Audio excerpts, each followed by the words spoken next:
Évangile de Luc, chapitre 10. Après cela, le Seigneur désigna encore 70 autres disciples, et il les envoya 2 à 2 devant lui dans toutes les villes et dans tous les lieux où lui-même devait aller. Et il leur dit, « La moisson est grande, mais il y a peu d'ouvriers. Priez donc le maître de la moisson d'envoyer des ouvriers dans sa moisson. Partez, voici, je vous envoie comme des agneaux au milieu des loups. Ne portez ni bourse, ni sac, ni souliers, et ne saluez personne en chemin. Dans quelque maison que vous entriez, dites d'abord que la paix soit sur cette maison. Et s'il se trouve là un enfant de paix, votre paix reposera sur lui. Sinon, elle reviendra à vous. Demeurez dans cette maison-là, mangeant et buvant ce qu'on vous donnera, car l'ouvrier mérite son salaire. N'allez pas de maison en maison. Dans quelque ville que vous entriez et où l'on vous recevra, mangez ce qui vous sera présenté. Guérissez les malades qui s'y trouveront, et dites-leur, le royaume de Dieu s'est approché de vous.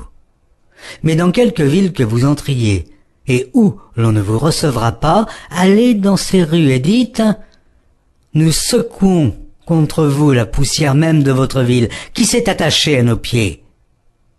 Sachez cependant que le royaume de Dieu s'est approché. Je vous dis qu'en ce jour, Sodome sera traitée moins rigoureusement que cette ville-là. Malheur à toi, Chorazin, malheur à toi, Bethsaïda, car si les miracles qui ont été faits au milieu de vous avaient été faits dans Tyr et dans Sidon, il y a longtemps qu'elle se serait repentie en prenant le sac et la cendre. C'est pourquoi, au jour du jugement, Tyr et Sidon seront traités moins rigoureusement que vous. Et toi, Capernaum, qui a été élevé jusqu'au ciel, tu seras abaissé jusqu'au séjour des morts. Celui qui vous écoute m'écoute, et celui qui vous rejette me rejette. Et celui qui me rejette, rejette celui qui m'a envoyé. Les 70 revinrent avec joie, disant, « Seigneur, et les démons même nous sont soumis en ton nom. » Or Jésus leur dit, « Je voyais Satan tomber du ciel, comme un éclair. Voici, je vous ai donné le pouvoir de marcher sur les serpents et les scorpions, et sur toute la puissance de l'ennemi, et rien ne pourra vous nuire.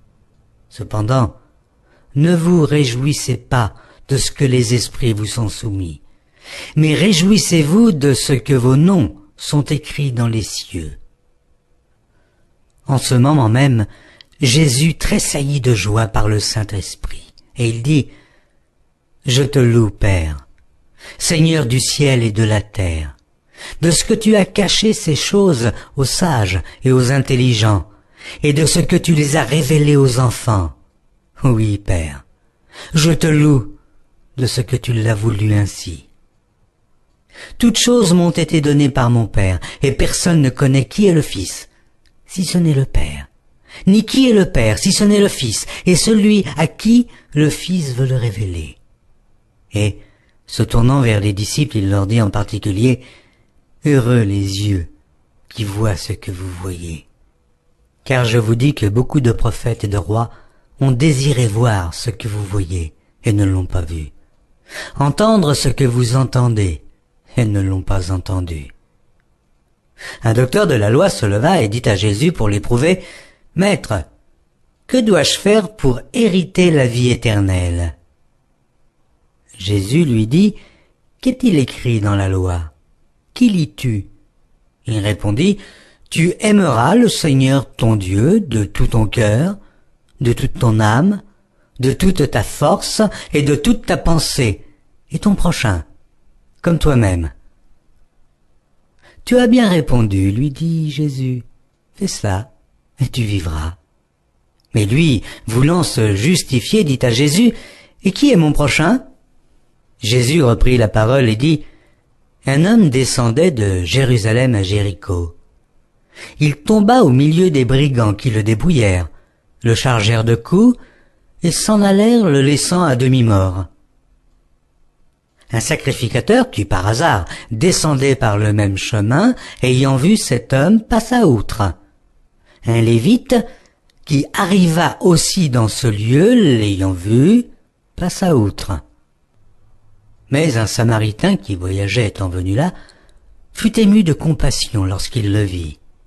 Il s'approcha et banda ses plaies, en y versant de l'huile et du vin, puis il le mit sur sa propre monture, le conduisit à une hôtellerie et prit soin de lui.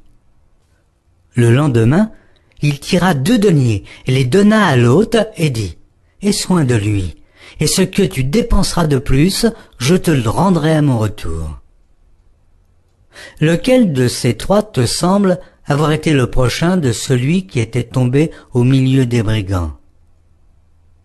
C'est celui qui a exercé la miséricorde envers lui, répondit le docteur de la loi.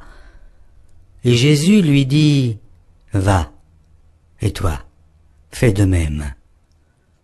Comme Jésus était en chemin avec ses disciples, il entra dans un village, et une femme nommée Marthe le reçut dans sa maison.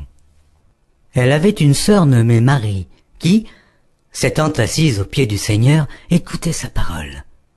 Marthe, occupée à divers soins domestiques, survint et dit « Seigneur, cela ne te fait-il rien que ma sœur me laisse seule pour servir? Dis-lui donc de m'aider. » Le Seigneur lui répondit « Marthe, Marthe, tu t'inquiètes et tu t'agites pour beaucoup de choses. Une seule chose est nécessaire, et Marie a choisi la bonne part, qui ne lui sera point ôtée. »